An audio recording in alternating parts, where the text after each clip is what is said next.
Have you ever met someone who saw the best in you just when you felt your worst? In a forgotten little town and a rain-soaked garage, two strangers, one heartbroken, one quietly grieving, cross paths in the most unexpected way. She was a bride, left behind. He was a mechanic, still haunted by love lost. What began as shelter from the rain became something neither of them dared hope for: healing, and maybe a second chance. But how do you build something real on the ruins of what's been broken? If you love stories that speak to the heart, quiet, beautiful tales of kindness, hope, and the kind of love that grows slowly but stays forever, take a moment to subscribe and join us here, where every story leaves you a little warmer than before. Now let me take you to a rainy bus stop, and the day everything changed for a woman in a wedding dress and the man who saw what her fiancé never could. A poor mechanic took in a rejected bride at the bus stop. He saw what her fiancé never could. In the heart of a small American town, nestled between pine-covered hills and time-worn back roads, there stood an old garage with a sagging roof and a crooked neon sign that flickered uncertainly at dusk. It read, "Walker's Auto Repair," though only the W and A still lit up most nights. People didn't come for the sign anyway. They came for the man inside. Tom Walker didn't look like much to the world anymore.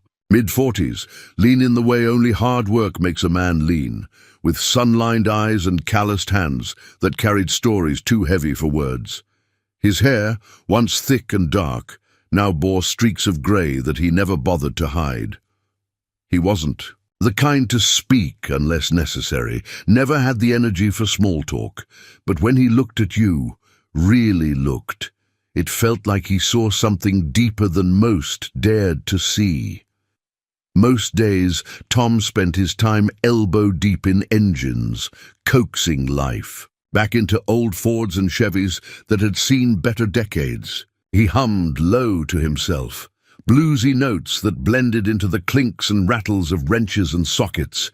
In a town where folks moved slowly and secrets grew like moss, Tom had become a fixture, predictable, steady, and kind. But behind that steadiness lived a kind of quiet sorrow, the kind that never raised its voice but never truly left either. He had lost his wife, Ellie, 6 years ago, to a cancer that gave no warnings and left no mercy. Their marriage had been simple, unremarkable to anyone else, just long walks, quiet dinners, and Sunday mornings reading the newspaper on the porch. But to Tom, it had been everything. And when Ellie died, something inside him folded in on itself. He didn't rage, he didn't break, he just stopped hoping for anything new. He kept the garage going because it was all he had. The routine gave his days shape. The silence gave him space to breathe. Every morning, he made the same cup of black coffee in a chipped ceramic mug. He swept the concrete floor, even if it wasn't dirty. He kept a small corner in the back where her potted plants had once lived, now just a collection of succulents that refused to die. Like him, they were survivors of something unspoken. Tom never expected company. That's why the knock on the garage door that particular evening took him by surprise. He glanced at the clock, 6:47 p.m., late for customers. He wiped his hands on a rag and pushed open the side door, expecting maybe someone with a flat tire or a lost dog. What he saw instead stopped him cold. A woman, sitting on the bench at the bus stop across the street, head bowed, hair plastered to her face from the rain, and a white wedding dress, mud-streaked, soaked through, clinging to her like defeat. At first, Tom hesitated. This wasn't his business, this wasn't his world. But then she looked up, and in that half-second glance, he saw something so familiar it made his chest ache. A quiet pain, tightly wrapped and desperately trying not to fall apart in front of a stranger. Tom didn't call out. He didn't ask questions. He simply walked across the street, took off his worn-out flannel jacket, and held it out. "It's colder than it looks," he said gently. The woman blinked, unsure. "I'm fine," she whispered. "No one sits at a bus stop in a wedding dress during a rainstorm because they're fine." She gave the faintest ghost of a laugh. "Fair point." He nodded toward the garage. "There's hot coffee inside and a dry chair." She hesitated only a moment longer, then stood and followed. Inside, Tom moved with quiet efficiency. He flipped on the overhead light, revealing the soft clutter of the garage. Tools neatly organized, an old radio humming blues from a forgotten era, and a worn couch pushed against the far wall near a small space heater. "Sit," he said, gesturing. To the couch. "I'll find something dry." He returned with a thick wool blanket and handed it to her without comment. Then he poured 2 mugs of coffee, handed her one, and settled onto a stool nearby. Still, he didn't ask. She noticed. "You're not curious?" she asked. "I figured if you wanted to talk, you would." She looked down at the steam rising from her cup. "My name's Claire." He nodded. "Tom." There was silence, but not the awkward kind. It was the kind that wraps itself around people like a shared understanding. "I was supposed to get married today," she said after a long pause. "He changed his mind at the last minute, said he wasn't sure anymore, said I wasn't," her voice caught, then broke, "wasn't what he pictured his wife to look like." Tom's eyes didn't flinch. He didn't ask what that meant. He didn't need to. Pain wears the same face, no matter how it's dressed. "I didn't know where else to go," Claire added, her voice cracking. "I couldn't face my family, or the looks, so I ran. I got on a bus and got off here." Tom just nodded. "You picked a quiet place to fall apart. Not a bad choice." She laughed again, this time real, if small. "You always this calm?" "Comes with age," he said, "and experience." She looked at him for the first time, not just glanced, but really looked. There was something in his stillness that felt safe, like the eye of a storm. She didn't know why, but it made her want to stay a little longer. "Thanks for not asking too many questions," she said softly. "I found people usually say what they need to, when they're ready," Tom replied. The rain tapped rhythmically against the garage roof as night deepened. Claire leaned back against the couch, eyes heavy, fingers curled around the warm mug. Tom stood quietly and pulled an extra pillow from a cabinet, setting it beside her. "You can stay here tonight," he said. "Room in the back's got a cot. Not fancy, but it's dry." She didn't protest. "Thank you," she whispered. Tom turned off the overhead light, leaving only the soft glow of a desk lamp in the corner. As he stepped into the back to leave her to rest, Claire called after him. "Tom?" He turned. "You didn't ask what's wrong with me. Everyone else always did. Everyone always wanted to fix something." Tom held her gaze. "I don't see anything broken," he said. And with that, he left her in the quiet safety of a place that, for the first time in a long while, didn't expect her to be anything but human. The next morning broke with the soft grey light of a town that rarely hurried into anything. Outside, the rain had quieted into a steady mist that hung over the hills like a sigh. The garage still smelled faintly of motor oil and steel, but there was something different in the air, a presence like a ghost that had forgotten it wasn't alone anymore. Tom was up before the sun, as always. It was habit, not necessity. The kind of habit that took root when mornings were once shared, when breakfast had meaning and silence wasn't the only voice at the table. He stood at the old kitchen counter in the side room of the garage, pouring hot water over a paper filter, filled with cheap coffee grounds. The smell drifted into the quiet space like memory. Behind him, the small cot he'd prepared the night before was empty, the blanket folded neatly at the foot. Claire had woken early. He wasn't surprised.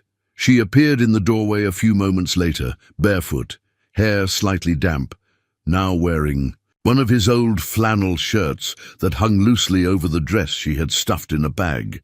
She looked like someone in the process of shedding a version of herself, one ruffle, one soaked hem at a time. "Morning," she said, her voice soft.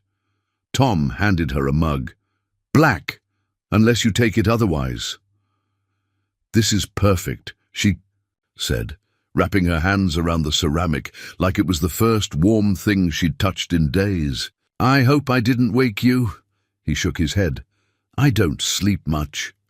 Claire glanced around the small space, the worn-out linoleum floors, the cluttered shelf of parts catalogues, the faded photo of a woman smiling beneath a tree. She nodded toward it. "Your wife?" Tom followed her gaze, then looked away. "Ellie," he said. "Gone 6 years now." Claire didn't offer condolences. She didn't say she was sorry. She just nodded, and in that quiet recognition offered something better, understanding. "You still make coffee for 2, she noted gently. Tom allowed himself the smallest of smiles. "Guess I never stopped expecting someone to walk in the room." They sat in silence for a while, listening to the garage come to life. The creak of old pipes, the hum of the mini fridge, the distant echo of a train passing through town. Claire eventually spoke. "This place, it's kind of peaceful." "Not what most people think of a repair shop," Tom replied, sipping his coffee. "No, but it's got a soul," she said. "I mean, it's not polished, not perfect, but it feels real, safe." That word, safe, hung between them like a truth neither had spoken out loud. Tom set down his mug and stood. "Come on, let me show you something." He led her through the garage, past the rows of tools and half-repaired vehicles, to a corner near the back where light filtered through a dusty skylight onto a patch of green.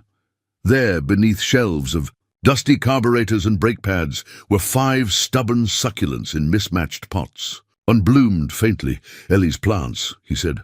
"I don't have the heart to toss them, and they won't die no matter how much I neglect them." Claire knelt to touch one, brushing a finger across a leaf. "Maybe they know they're still loved." In some quiet way, Tom didn't respond, but his jaw tightened in that subtle way people do when they're trying not to feel too much. The day passed without ceremony. Claire offered to help sweep the floors, tidy the workbench. Tom tried to protest, but she waved him off. "I need to do something," she said. "Something that's not waiting for a bus or pretending I'm not falling apart." So she stayed. She rearranged the old coffee shelf, labeled drawers that had been a mess for years, even scrubbed the window near the front that hadn't seen Windex since Tom could remember. By late afternoon, she looked different, not in appearance, but in posture. There was less weight on her shoulders, less apology in her presence. Tom made dinner. Grilled cheese and tomato soup. Ellie's old standby when money was tight and the nights were long. Claire ate like someone who hadn't tasted real food in days. She smiled, tired but honest. "Best grilled cheese I've ever had," she said. He raised a brow. "You must have been eating some bad sandwiches," she laughed. "Or maybe it's just the company." The room felt warmer then, not from the heater, but from something slower burning, something neither of them named yet. Not attraction, not romance, just recognition. That feeling of being seen, not for what the world expected, but for who you were when the masks were gone. Later that evening, after she had gone to the cot and Tom was locking up the front doors, he paused by the light switch and looked out through the garage window. The mist was lifting. The street lamps glowed against the fog, casting long, quiet shadows. There had been a time when Tom dreaded the evenings most. When the sun set and no one was waiting, the silence of the garage felt unbearable. But tonight, it was different. Someone had waited, not for him exactly, but near him, within his walls, breathing the same quiet air, and that somehow was enough. The rain returned in the afternoon, soft at first, just a whisper on the tin roof of the garage, then steadily stronger, soaking the town in a hush that blurred edges and muffled sounds. Tom stood just inside the bay door, watching the water, running ribbons down the driveway, pooling at the curb like quiet regrets.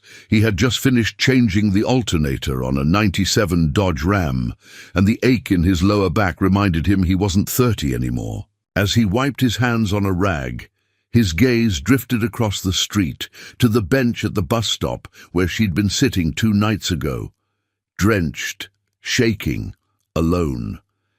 That image still lingered in his mind. He hadn't expected her to stay. In fact, he'd braced for the sound of the back door closing quietly sometime in the night. It was what people did, especially the ones who'd been wounded. They left before they could be left again. But Claire hadn't left. She hadn't spoken much yesterday. She had moved carefully through the space, asking if she could help with small things, tidying corners long forgotten, organizing the junk drawer like it mattered. And Tom, not knowing how to tell her he appreciated it, had simply made sure the coffee pot was always full and the garage stayed warm. Today, she was sitting in the corner of the shop with a mug of tea and one of his flannel shirts still hanging, loose on her small frame. She was reading a faded copy of Popular Mechanics from 1988 and smiling faintly at the dated illustrations. Tom cleared his throat. "That magazine's probably older than you." Claire looked up, grinning. "It's," he comforting, "everything's so certain, like if you follow the instructions exactly, you'll always get it right." Tom gave a half smile. "That's not how it usually works."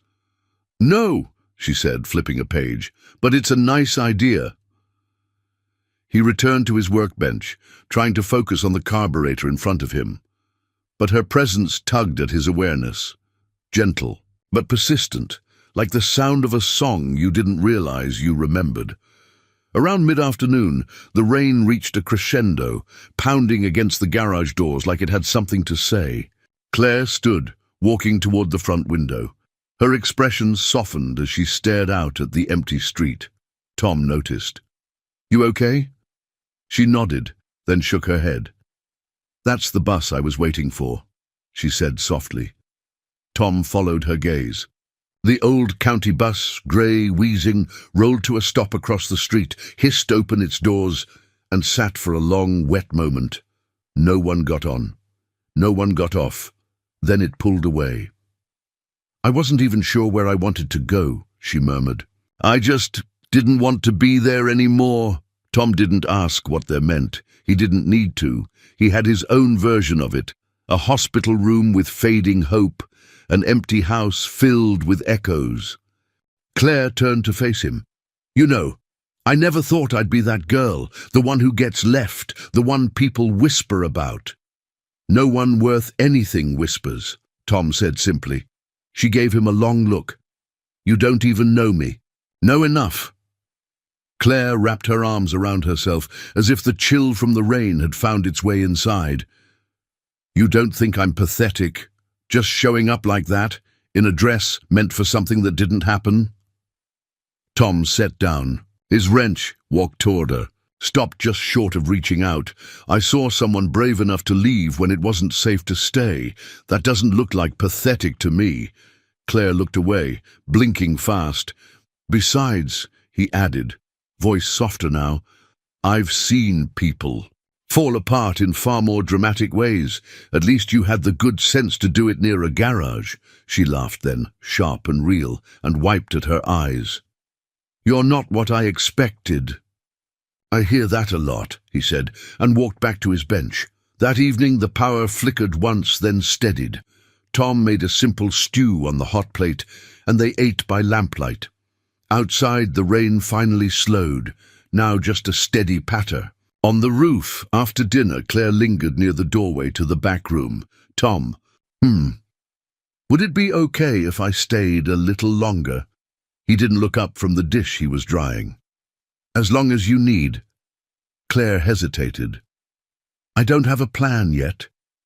I probably should, but You don't have to explain," he said. "Life doesn't always give us the luxury of plans." She stepped closer, her voice quieter. "You're really okay with this? With me just being here?"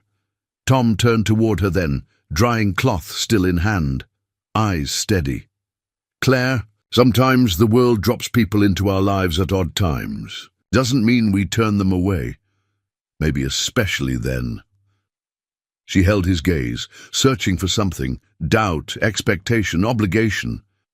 But there was none of it in his eyes, only a quiet kind of knowing. She nodded, then turned toward the small room in the back. Before disappearing, she paused. "Thanks," she said. Tom didn't answer. He just watched her go, then turned off the kitchen light. Later, after the garage had gone still and the town had settled into its nightly hush, Tom sat alone near the workbench. The radio played faintly in the background, a jazz station just out of range, the notes warbling like memories half-remembered. He stared at the spot where she had stood hours earlier, looking out at the rain, and thought about how strange it was, how someone could arrive in your life with a storm behind them and somehow bring calm. And for the first time in years, Tom realized something. The garage didn't feel quite so empty anymore. The wedding dress hung from a hook near the back room, draped in silence like a ghost that hadn't yet decided to leave. Its once bright white was now dulled with streaks of mud and the faint trace of city grime. The tulle layers clung together in damp folds, the lace torn slightly at the hem. It didn't belong here, among oil stains and rusted bolts, but somehow it did.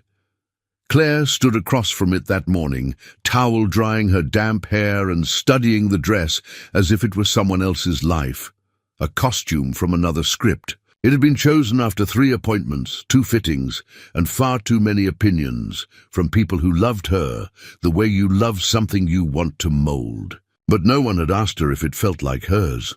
Tom didn't say much when he came into the garage. He simply nodded toward the coffee pot, then to the sky beyond the open bay door. "Rain's letting up." Claire followed his gaze. The clouds had begun to break, slits of pale light slicing through like forgiveness. She exhaled deeply. "I forgot what dry air smells like." Tom handed her a clean mug. "You planning on heading out today?" Claire hesitated.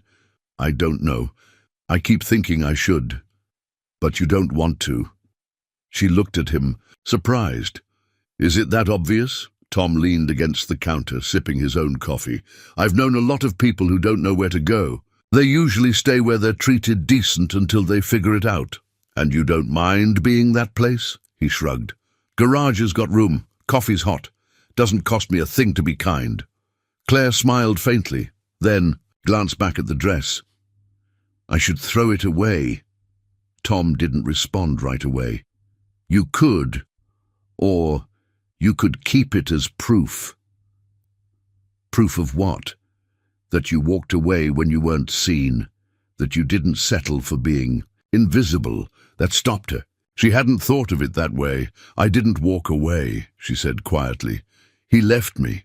Same road, just different footsteps." The day unfolded slowly, like most in small towns. The streets remained quiet, except for the occasional pickup rolling by. Claire swept the garage floor with long, thoughtful strokes. Tom replaced the spark plugs on an old Subaru and tried not to keep glancing her way, but failed. At one point, Claire opened the storage cabinet in the corner and let out a small gasp. "You kept all your manuals?" Tom looked up. "Yeah, can't always rely on memory." She knelt and traced a finger along the spines. Chilton's Guide to Engine Repair, Transmission Basics, even one labeled Electrical for Idiots. "These are amazing. They look ancient." "They are, but they still work." Claire turned to him. "You ever think that's true of people too?" Tom paused. "Sometimes the old stuff's the only thing that keeps running." That afternoon, she pulled out an old rag and started cleaning the front windows. Tom watched for a moment, then returned to his work. He liked the rhythm of having her there, quiet but present, like background music you didn't know you missed. Until it stopped, she worked without being asked. She didn't fuss or over-explain, and she didn't flinch when silence filled the room. That was rare. Most people filled silence like it was something broken, but Claire, she let it be. They shared lunch in the garage office, grilled chicken sandwiches from the diner down the street. Claire picked at hers a bit, then finally asked, "Did Ellie like it here?" Tom looked up, startled. He hadn't heard his wife's name out loud in months. She loved the quiet, he said after a moment. Didn't care for the grease, but she liked knowing where I was, liked the steadiness of it. She sounds steady herself. She was stronger than me, Tom admitted. Braver too. I used to think she married down. Claire raised a brow. No woman marries down when she's loved well. They locked eyes for a moment, longer than was necessary. Something gentle passed between them, a kind of permission to be a little more open, a little more seen. As the sun dipped behind the pines, Claire stood at the workbench, rearranging a drawer filled with tangled wires and half-used screws. She held up a bent bolt and smiled. You keep everything. You never know what you'll need again. I like that, she said softly. The idea that something can be bent and still useful. Tom didn't answer. He just watched her as the last golden light of the day lit her face. Later, as Claire carried a stack of rags to the back room, she paused at the hanging wedding dress. She reached out and touched the sleeve, letting her fingers trail along the stitching. Maybe I won't throw it away just yet, she said.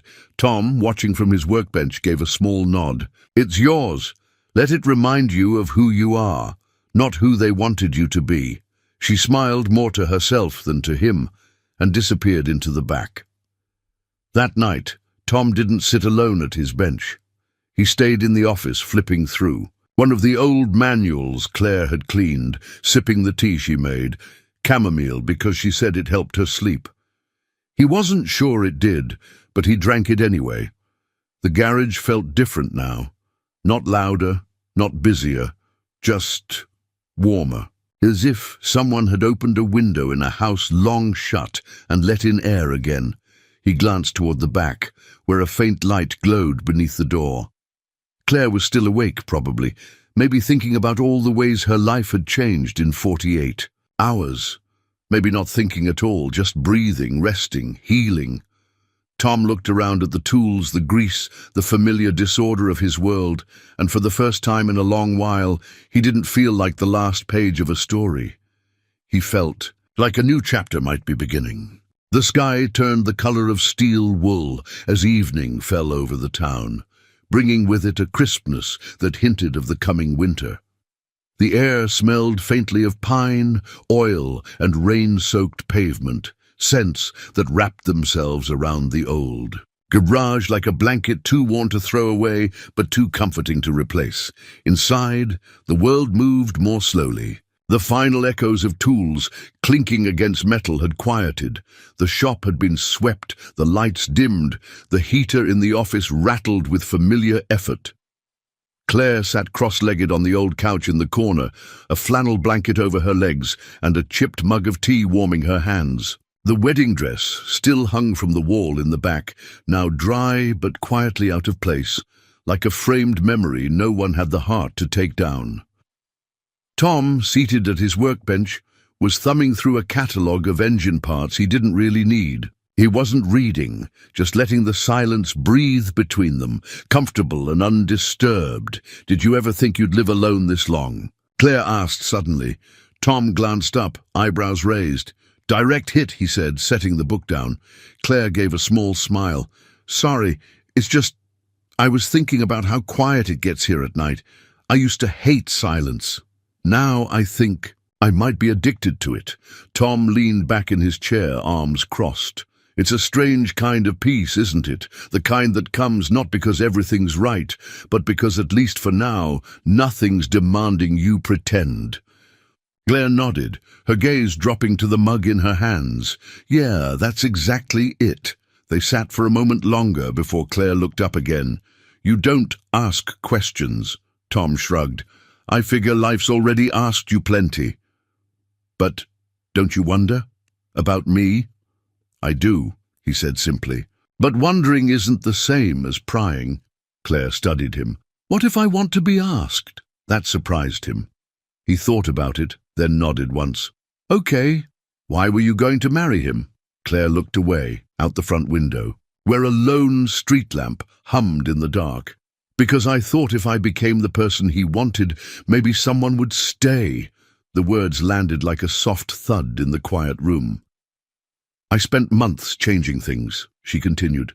The way I dressed, how I talked, even the way I laughed. I thought love meant adjusting, adapting, but somewhere along the way, I stopped recognizing myself in the mirror. Tom didn't speak, didn't fill the space with platitudes. He simply let her voice echo unchallenged. I didn't think I was beautiful enough, Claire said quietly. Not for the life his family lived, not for the photos, the country club, the expectations. And eventually, he agreed. Tom's eyes didn't flinch. He didn't deserve you. Claire chuckled, dry and sharp. You don't even know me. I know enough, Tom said again. And I know when someone's light's been dimmed so long, they forget how bright they really are. The silence after that was not heavy, but reverent, like the space between two chords in a hymn. Claire didn't cry. She didn't collapse, but something in her posture softened, like a weight she hadn't noticed was loosening its grip. A few minutes later, Tom stood, stretched his back, and walked toward the small cabinet in the corner of the office. He pulled out an old record player, the kind with a crank and a needle so finicky it took a full minute to coax it into working. Claire watched him with curiosity. Ellie liked music at night, he explained. Said it helped her remember the world was still turning even when it felt like it wasn't. He set the needle down. A low scratch preceded the warm, crackling voice of Ella Fitzgerald, smooth and melancholy. Claire smiled. This feels like something out of a movie. Tom returned to his seat. Most nights it just feels like routine. She sipped her tea, letting the music drift around them like fog. What was she like? Tom's face softened, the edges of his stoicism bending into something gentler. She was sharp, fierce when it mattered. She knew how to sit in silence, without trying to fix it, kind of like you. Claire didn't respond right away. When she did, her voice was almost a whisper. I think I'd have liked her. She'd have liked you too. They shared a long look, one not charged with romance, but something deeper, recognition, mutual reverence for each other's scars. Eventually the hour grew late. The tea cooled, the record skipped. Tom stood and unplugged the heater in the office, then nodded toward the back room. Blankets are folded on the cot. Extra pillow in the closet. Claire hesitated in the doorway, then turned back. I don't know how long I'm staying. You'll know when it's time. She held his gaze. Why are you being so kind to me? Tom considered this, the in question not catching him off guard, but rather giving him pause. Because someone was kind to me once, he said. And it changed everything. Claire nodded, eyes glistening just a little. She didn't say goodnight, only gave him a look that carried more than words could. Then she disappeared into the back room. Tom sat alone for a while, long after the last song had ended. The room felt full but not cluttered, alive but not loud. He thought about how grief never really left. It just took on new shapes. Sometimes it looked like a wedding dress drying in the corner of a garage. Sometimes it sounded like Ella Fitzgerald in the dark. And sometimes, if you were lucky, it came wrapped in the quiet presence of someone who didn't want to be fixed, only seen. And tonight, in the hush of a garage built for fixing things, Tom realized not everything broken needs repair. Some things just need shelter until they remember how to stand. The next morning arrived without ceremony. No dramatic sunrise, no golden light painting the town in promise, just the soft, unassuming grey of an ordinary day, the kind of day most people overlooked. But for Claire, there was comfort in its plainness, no expectations, no questions. She emerged from the back room, slowly, barefoot on the cold concrete floor, wearing that same oversized flannel shirt, sleeves rolled at the wrists. The scent of fresh coffee had already crept down the hallway like a quiet invitation.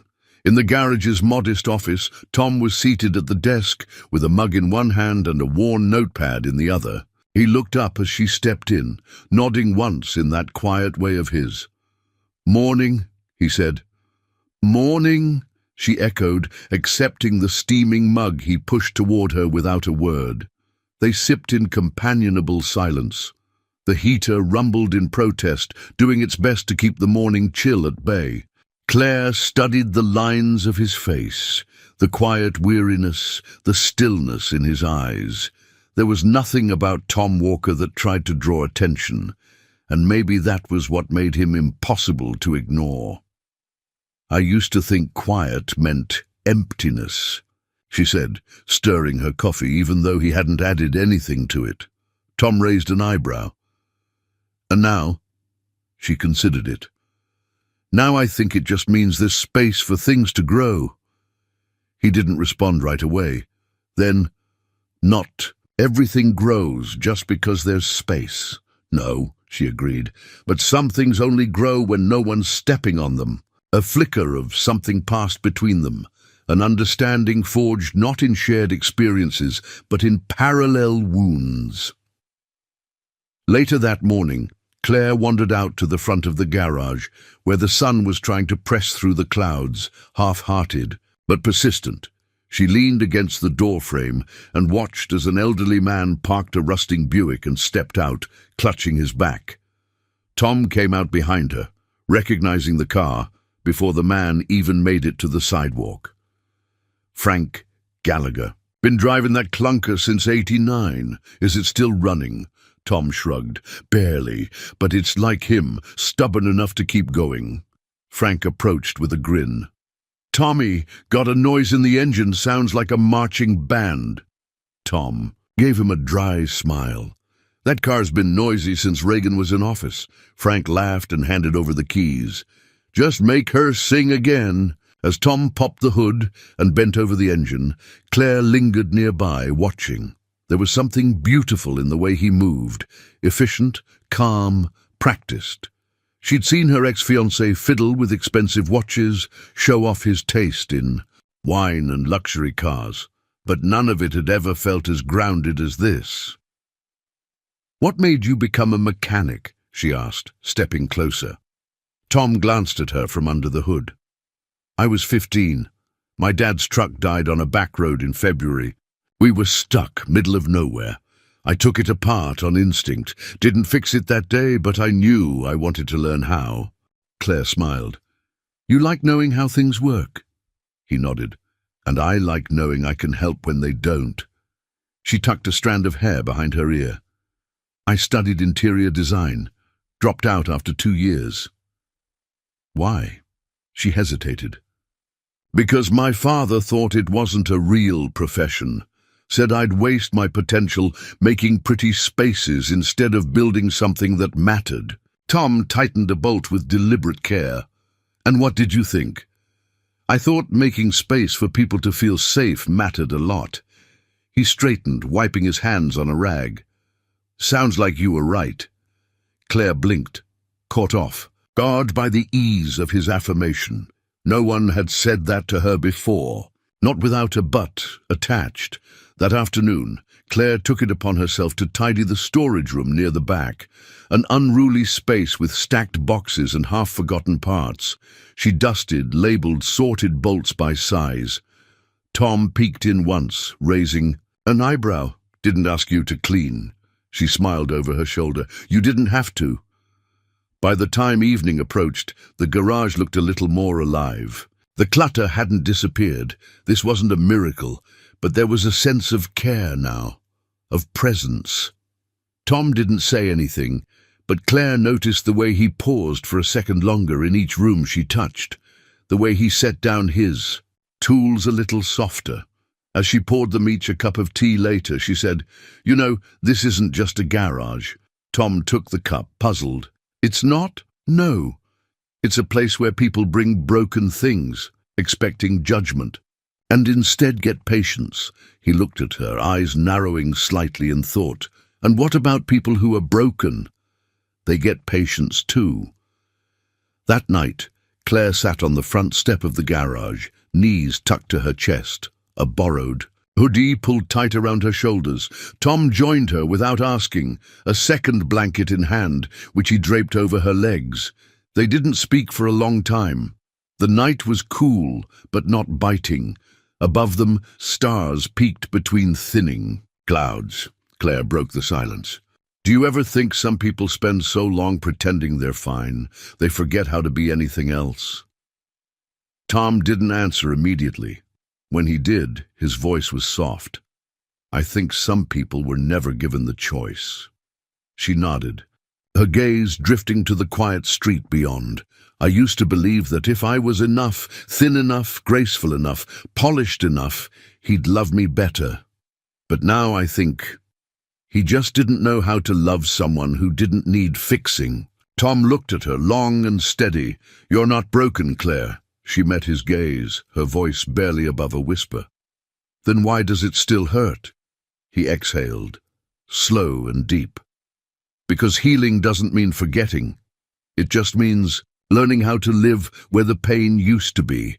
They sat in silence again, not to avoid what was painful, but because they had finally found someone who didn't fear sitting in it with them. And that somehow made all the difference. The first sound Claire heard that morning wasn't the groan of the old water heater or the soft hiss of coffee brewing. It was laughter. Deep, warm, genuine. A sound that felt so foreign in this space that for a moment she wasn't even sure. It was real. She sat up on the cot, blinking at the dusty shaft of morning light cutting through the cracked blinds. The laughter came again, muffled but unmistakable.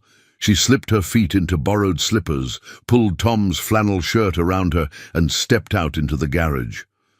Tom was crouched near the open bay, talking with a boy, maybe 11 or 12, whose smile was missing a front tooth and whose jeans were grass-stained at the knees.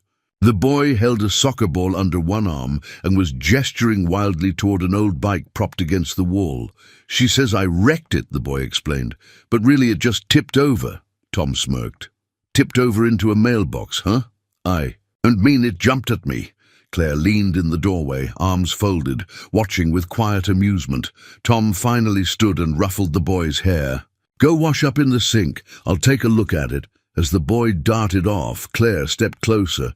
New apprentice? Tom glanced over. That's Cody. Lives a few houses down. Brings me his bike like clockwork every other week. Is it always the bike that's broken? Tom gave a soft shrug. His mum's working double shifts. Dad's not around much. Sometimes kids just need a place to bring their wreckage. Claire fell silent at that. She understood the feeling all too well. An hour later, the bike was patched up. Cody was sent on his way with a granola bar and a grin, and the garage returned to its usual rhythm. Claire wiped down the front counter while Tom organized bolts, by size humming softly under his breath. You're good with him, she said. Tom didn't look up. I don't do much, just listen. That's more than most people do. He met her eyes then, something thoughtful behind the quiet in his gaze. You're the one who reorganized this place. He noticed, you know, said it felt nicer in here. Claire blinked. Really? He said, it smells like soap now and the tools aren't scary. That's something. A small warmth bloomed in her chest, unexpected but welcome. Maybe, in her own small way, she was starting to belong here, not just in the space, but in its rhythm. Not a guest, not a burden. Something more like presence. By late morning, Claire had taken to repotting Ellie's succulents on the workbench beneath the skylight. She hummed while she worked, sleeves rolled high, hands dusted with soil. She found an old ceramic mug with a chipped rim and used it as a planter, placing it beside the others like it had always belonged. Tom passed by on his way to the parts cabinet, pausing briefly. Ellie hated those plants, he said with a half-smile, but they refused to die, so she gave up. They're tough little things, Claire replied. They don't bloom much, but when they do, it's quiet and brave. Tom chuckled. Sounds like someone I know. She glanced up, surprised. He had already moved on, but the words lingered. Later that afternoon, they shared sandwiches in the back office. Tom had picked them up from the diner, turkey and Swiss, nothing fancy. They sat side by side at the desk, eating over a shared newspaper. Claire pointed at the horoscopes. "You believe in this stuff?" Tom gave the column a skeptical glance. "Only when it tells me I'll find money in the laundry."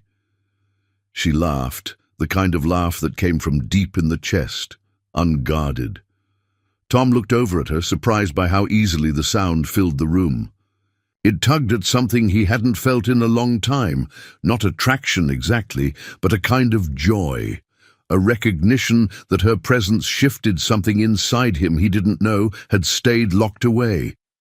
"You always laugh like that?" he asked. Claire wiped a crumb from the corner of her mouth. "Not lately." Tom nodded, quietly satisfied. In the late afternoon, Tom let her help change the oil on a '94 Chevy pickup. Claire tied her hair back, pulled on a pair of gloves, and followed his instructions like a student eager to learn. "You're a good teacher," she said. Tom raised a brow. "You say that now.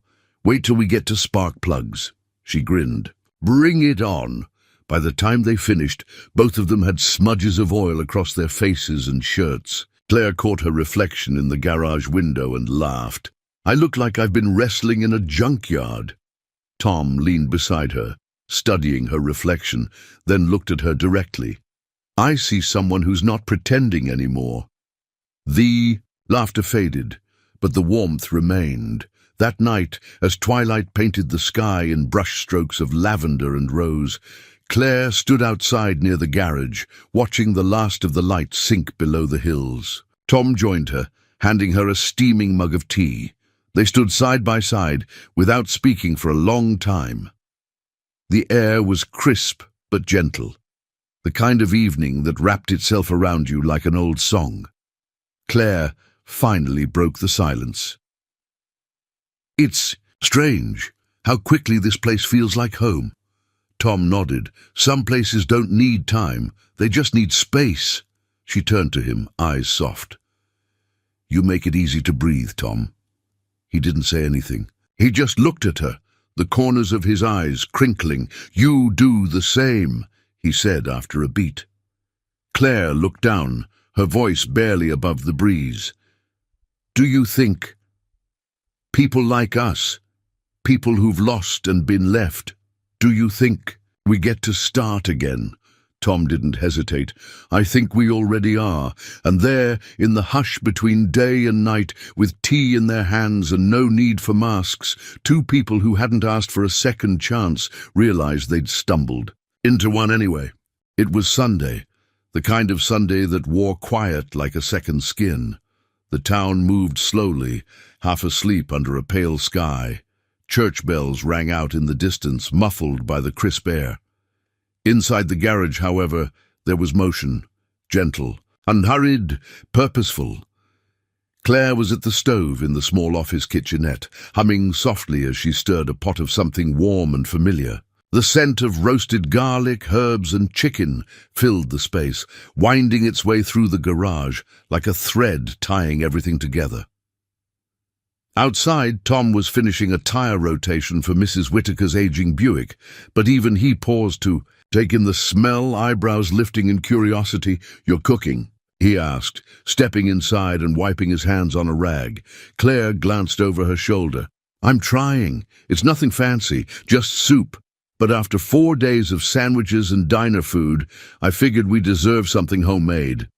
Tom leaned against the doorway, watching her. "I can't remember the last time someone made me a meal." She looked up, slightly sheepish. "Well, it's not payment or anything. I like cooking, especially when I'm not being judged for how much butter I use." Tom smiled. "Butter's not a crime around here." Claire grinned, then turned back to the pot, lifting the lid and inhaling with satisfaction. "I don't think I ever realized how comforting this smell was," she said. "Home, I guess, or what I wanted home to feel like." Tom nodded slowly. "It smells like someone belongs."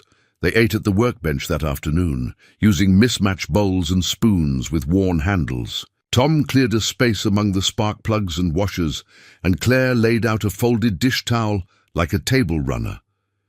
The effect was oddly charming, like an unspoken declaration that yes, this is a real meal, and yes, this moment matters. Claire blew on a spoonful and tasted it. Not too salty? Tom shook his head. It's perfect. Honest? I swear on my wrench, she laughed. That sounds like a sacred oath. He chuckled too, then went quiet for a while, eating slowly. The silence between them wasn't awkward. It had taken on the quality of something earned, something shared. Midway through the meal, Tom set down his spoon and looked at her. Do you miss him? The question landed softly, but it still made Claire pause. She didn't answer right away. She stared into her bowl, watching steam curl upward. No, she said finally. I miss the idea of him. I miss the person I hoped he would be. But the real him, the one who looked through me when I wasn't wearing makeup or when I spoke out of turn, no, I don't miss that. Tom didn't push further. He simply nodded as if to say, I get it. I used to think love meant shrinking yourself, she continued, fitting into the space someone else left open for you, no matter how small. Tom looked at her, expression unreadable. That's not love. That's erasure, Claire smiled faintly. I know that now. Oh. Later that day, as the sun dipped and painted long golden lines across the garage floor, Claire sat near the back, sketching idly in an old notebook she'd found in the supply cabinet. Tom walked past and caught a glimpse. You draw? Claire nodded. I used to, before everything got complicated. He peered over her shoulder. The lines were graceful, confident. The page held the early outlines of a redesigned garage, same structure, but with new light fixtures, better shelving, a small waiting area with books and coffee. Tom raised an eyebrow. Is that this place? Claire glanced up, a little shy. Just an idea.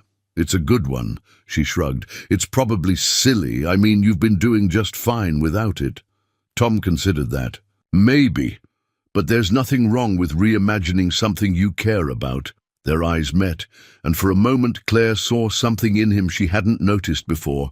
Not just kindness or steadiness, but pride. Not in himself, but in her, and it warmed her more than the soup had. That night it rained again, softer this time, more like a lullaby than a storm. Claire stood at the garage entrance watching the streetlights blur through the mist. Tom came up beside her, 2 mugs. In hand, offering one without a word, they drank quietly. Do you ever miss the noise? Claire asked. The city, the traffic, people everywhere. Tom shook his head. Noise isn't the same as life. Claire considered that. I used to confuse the two. I thought being surrounded meant being seen. He turned toward her. And now I think being seen comes from stillness, from someone who listens. Tom didn't answer. He just sipped his tea, eyes on the rain. Claire leaned into the doorway frame. You know, if you'd asked me a week ago where I'd be today, I never would have said here, in a garage, in someone else's flannel, holding tea like it's the last thing tethering me to the earth. Tom glanced over. And how does it feel? She smiled, slow and genuine. Like I've finally stopped running. Before heading to bed that night, Claire folded the dish towels, rinsed the bowls, and tidied the little space as if it were her own kitchen. Tom watched her from the hallway, unseen, something stirring in him he couldn't quite name. Not attraction, though she was beautiful in a quiet, resilient way. It was respect, deep and settling. And maybe something else, too, something that whispered of hope. She turned and caught him watching. You okay? She asked. He nodded. Just thinking how fast people can become part of a place. Claire's smile was gentle. Maybe I didn't become part of the place. Maybe the place became part of me. Tom didn't reply, but as she disappeared into the back room, he stood there a while longer, listening to the sound of the rain, the soft ticking of the heater, and the faint memory of a day that had felt like something close to healing. The following morning, the town seemed to wake with intention. The sky had cleared, stretching wide and pale blue above the pines, and for the first time in days, sunlight filtered through the grimy windows of Walker's garage. It settled on the dust motes and lingered on the concrete floor, as if determined to warm everything it touched. Claire stood in that golden light, sleeves rolled, fingers curled around a steaming mug of coffee. She looked peaceful, focused, scribbling something in the corner of her sketchpad. It was a small corner redesign she'd been working on in quiet moments, turning a cluttered workbench into a practical yet inviting storage nook. Beside her, one of Ellie's succulents had begun to bloom, as if catching the change in the air. Tom noticed. He'd been watching from the office doorway, not intrusively, just quietly, the way he always did. Claire hadn't asked for much during her days there. She hadn't demanded space, or explanations, or attention. She'd simply fit. Not like someone trying to wedge themselves in, but like someone who belonged there before either of them realized. Tom took a slow sip of coffee, letting himself enjoy the rare ease of the moment. The bell over the garage door jingled. He glanced up, expecting one of the usuals, Frank Gallagher or Mrs. Whitaker's granddaughter with her squeaky brakes.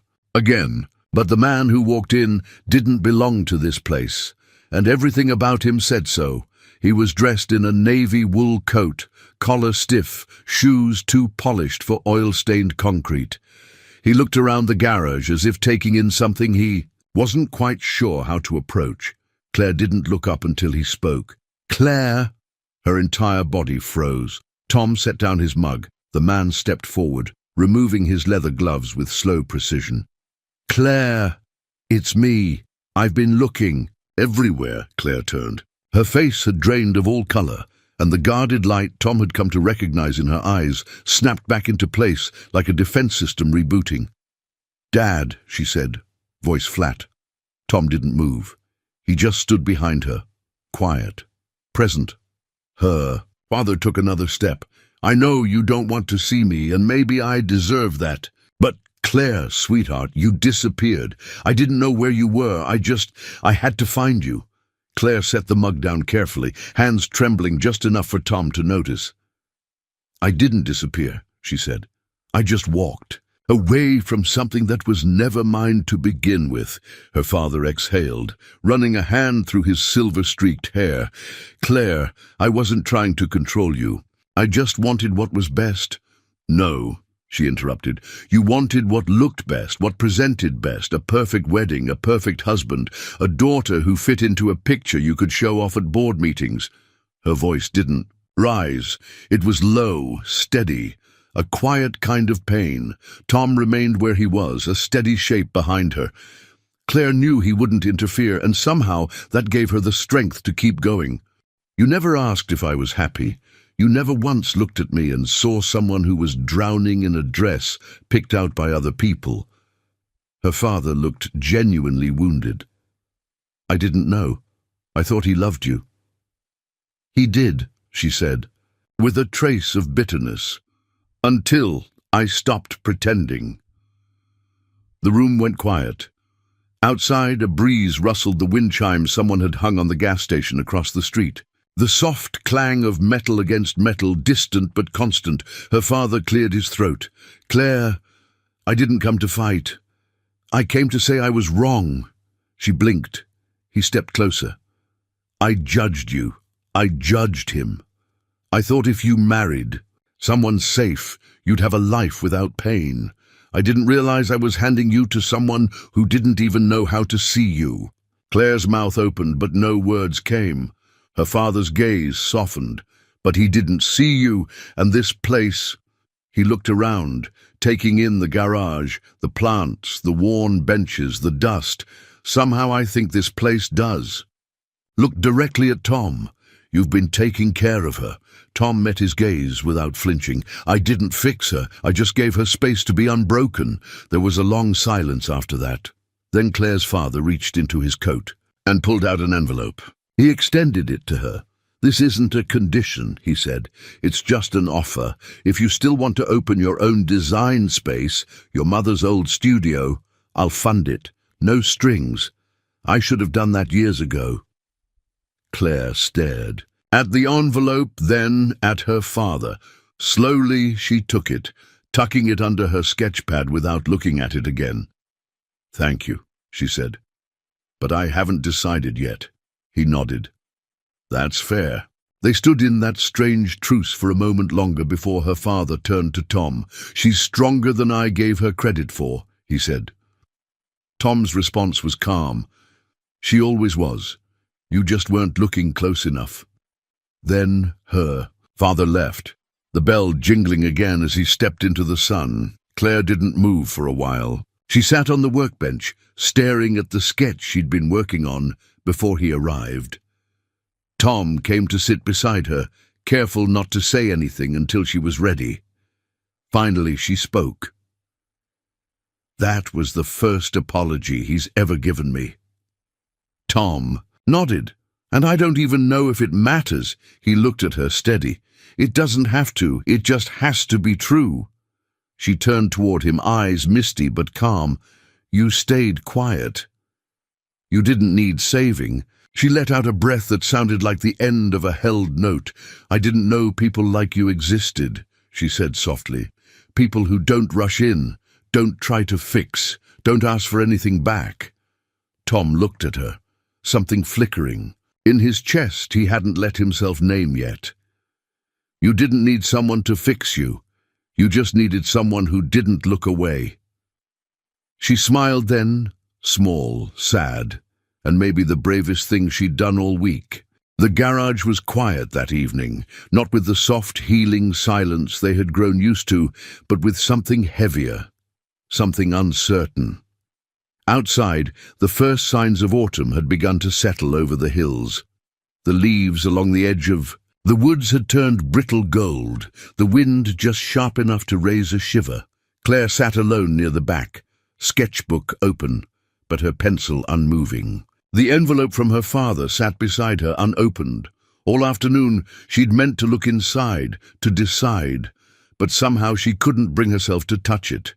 It wasn't just about a studio or money, it was about trust, belief, her own, her voice, and the thing was, she wasn't sure if she trusted herself yet. Tom had been quieter than usual since the visit. He'd gone about his tasks like always, changing oil, checking tire pressure, adjusting the carburetor on an old Chevy, but his gaze kept flickering toward her, as if wanting to say something and not knowing where to begin. It wasn't like him, and that was what unnerved her most. As the light faded, she finally stood, brushing her hands down the sides of her jeans. Her voice, when it came, was soft but certain. "You've barely said a word since yesterday." Tom didn't look up from the tool chest he was organizing. "Didn't want to crowd you. Since when do you worry about crowding me?" He closed a drawer gently. "Since I realized I might want you to stay." The words settled between them like dust, silent, weighty, undeniable. Claire felt her chest tighten, not with fear, with knowing. "Tom," she began, then stopped, because her own heart was not a simple thing. It had been bruised, reshaped, taught to beat in silence. And suddenly she realized that leaving, returning to her father's world, opening a studio, reclaiming the life she had once wanted, meant leaving this, leaving him, but staying. Staying meant risking everything she had just begun to rebuild. Tom finally turned to her, wiping grease from his hands, eyes unreadable. "I'm not asking for anything," he said. "You don't owe me a future just because I offered you a place to rest." "I know," Claire said, her voice barely audible. "I've lost before," he continued, more to himself than to her. "I've been quiet about it for so long, it just became part of the air I breathe. But you being here, it reminded me that stillness doesn't have to mean emptiness." Claire blinked hard. "You think I'm going to leave?" "I think," he said slowly, "you have a choice to make. And I want you to make it without feeling like you have to answer to me." She swallowed the lump forming in her throat. "You saw me when no one else did. You made space for me when I didn't even think I deserved it. And now that I finally feel like myself again, I don't know what to do with it." Tom stepped closer, not touching her, but standing close enough for warmth to pass between them. "You don't have to decide tonight," he said. "But you should know, I see you now, all of you, not as someone broken, not as someone who needs fixing, just as you." Claire looked up into his eyes, and for a moment everything fell away. The garage, the pain, the fear, the past. And what remained was two people, bare and unguarded, standing at the threshold of something new. "I don't want to disappear again," she whispered. "Then don't," he replied. "But if you need to go, I'll understand." She nodded, slowly. "I need to think." That night, she sat on the front step alone. The stars stretched overhead like quiet witnesses. The town was still. A dog barked somewhere in the distance. The street lamp cast a soft glow across the gravel, and a gentle breeze tugged at the loose strands of hair by her cheek. In her lap sat the unopened envelope. It wasn't just an offer. It was a reminder of everything she had left behind. The world that had defined her worth by appearances, that had measured love in terms of status and expectation. A world where her laughter had to be muted, where her boldness had been softened to fit someone else's mold. She opened the envelope. Inside was a letter, short, almost awkward. Her father's handwriting, rigid but sincere, apologizing again, and a check. Enough to restart her life. Enough to say yes to everything she thought she'd lost. She folded the letter, stared at the check for a long moment, then set both aside. The truth was, she didn't want to run anymore. She didn't want to build something to prove she could. She wanted to build something because she believed in it. And suddenly she realized maybe that place was already taking shape, right here, under her feet. When she returned inside, Tom was in the office, sipping tea and thumbing through an old photo album. Claire sat across from him, pulling her knees up onto the couch. "I opened it," she said. Tom nodded, waiting. "There's enough money to start over, to go back, to open something new." "And?" he asked gently. Claire looked at him, not smiling but steady. "I don't want to go back, not to that world, not to the version of me they tried to build." She reached into her bag, pulled out the sketchbook, and opened it to the page she'd been hiding for days. A full redesign of the garage office. Nothing flashy, just cleaner, warmer, with touches that made it feel like home, not just a workspace. Tom studied it for a long moment, then looked up at her. "You drew us into this," Claire nodded. "I did." He set the album aside, his voice rough with something he didn't name. "So, what now?" Claire leaned back, exhaling slowly. "Now, I stay." And with that, something settled between them. Not a declaration, not a promise carved in stone, just a beginning, a quiet, steady start. And for two people who had spent years thinking love had to be loud to be real, this was the most honest sound of all. Autumn settled fully over the town by the end of the week. The air carried that unmistakable scent of falling leaves and distant chimney smoke, crisp enough to bite the skin, but not yet cruel. The trees lining the two-lane highway into town flamed, with color, reds, ambers, rust, and every breeze seemed to shake loose a few more reminders that time was moving forward. Inside Walker's garage, the rhythm of life had begun to shift, subtly, gently, like music changing key. The chaos of summer repairs had slowed, the town's noise had softened, and in its place grew something rare, a quiet kind of joy. Claire stood near the front counter, humming as she rearranged a new shelf display. Potted succulents lined the windowsill now, beside a coffee machine that hissed with dependable warmth. Next to the register was a small wooden box labeled "Free to Take One Good Thought," filled with handwritten notes. "You are stronger than you feel today. This moment is not your final chapter. Kindness always counts, even when no one's watching." She'd written them on Tuesday night. Tom didn't say anything when he noticed the box the next morning. He just smiled, that soft, sideways smile of his, the one he used when words weren't enough. The garage hadn't changed much in structure, but somehow it felt transformed, a little brighter, a little more alive. And Tom, he had changed too, not outwardly. He still wore flannel, still drank coffee black, still moved with that quiet steadiness that made him feel like part of the foundation itself.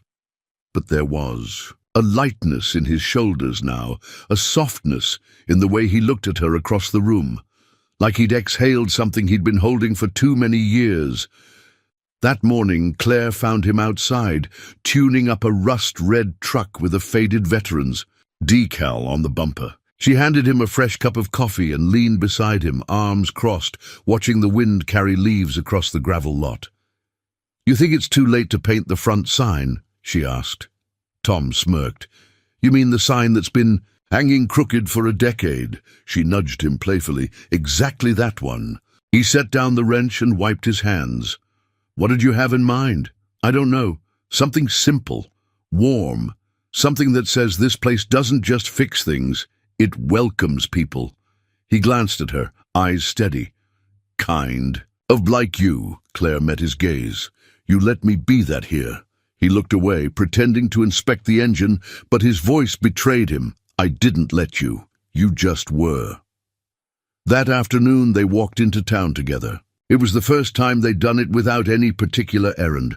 No parts to pick up, no deliveries to drop off. Just two people, side by side, under a sky threaded with pale clouds. Claire wore her favorite scarf, one Tom hadn't seen before, autumn gold with frayed edges. She laughed easily, the sound ringing out along the empty sidewalk. People noticed. Heads turned, but not in the way Claire had once feared. Not with judgment, with recognition. She wasn't the runaway bride anymore. She was the woman who helped repaint the library steps, the woman who handed out hand warmers at the Sunday market, the one who remembered names, and beside her was Tom Walker, the quiet mechanic who had always been there but who now seemed fuller, not louder, but more. Seen. At the diner they sat by the window and shared a slice of apple pie. "Remember the first thing I ate in your garage?" Claire asked, fork in hand. Tom smiled. "Soggy grilled cheese and soup from a can." 5 stars, she teased. "I was a mess." "You weren't," he said gently. "You were in the middle of becoming." Claire blinked against the sudden sting of tears. She didn't cry. She just reached across the table and touched his hand. That was enough. The sun dipped low behind the hills as they walked back, their shadows long on the cracked pavement. Tom held the door open for her as they stepped back into the garage, now glowing with lamplight and the faint hum of jazz on the old radio. Claire turned toward the back room, the one that had once been temporary, a stopgap in the storm.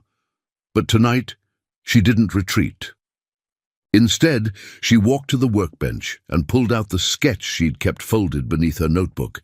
It was a rendering of the garage's front sign. Tom came up behind her, peering over her shoulder. "You really want to change it?" he asked. She nodded. "Not all of it, just one small thing." She pointed to where the words "Walker's Auto Repair" were scrawled in bold, hand-drawn lettering. Just beneath, in a softer script, she had written, "Where broken things are seen," and "Welcome to stay." Tom didn't say anything for a long time, then his voice quiet.